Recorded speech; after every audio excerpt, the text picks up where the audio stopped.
மலேசியாவின் மிக நீண்ட கால பிரதமர் என்ற பெருமைக்குரிய துன் டாக்டர் மகாதிர் மொஹமட் இன்று தனது 100வது பிறந்த நாளை கொண்டாடுகிறார்.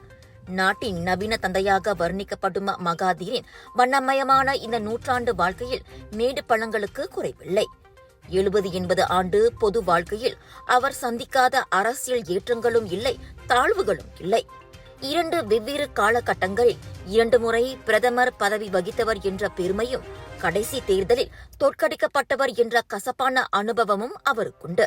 சர்ச்சைக்குரிய பேச்சுக்களால் அவ்வப்போது கடும் விமர்சனங்களுக்கு ஆளானாலும் பல தசாப்தங்களாக அரசியல் செல்வாக்குடன் இன்னமும் யாராலும் தவிர்க்க முடியாத ஒரு நபராக அவர் வலம் வருகிறார். பெட்ரோனாஸ் இரட்டை கோபுரம், கோலாலம்பூர் கோபுரம், KLIA விமான நிலையம், புத்ராஜயா, புரோட்டோன் கார், கிழக்கே நோக்கும் கொள்கை என காலம் கடந்தும் மகாதிர் பெயர் சொல்லும் விஷயங்கள் இங்கே ஏராளம். 100 வயதிலும் சுறுசுறுப்புடன் இயங்குவதும், அவ்வப்போது சொந்தமாகவே காரோட்டிச் செல்வதும், வெளிநாடுகளில் அரசியல் பொருளாதார மாநாடுகளில் பங்கேற்பதும் மகாதிர் என்ற இந்த பெருந்தலைவர் ஒருவருக்கே சாத்தியம்.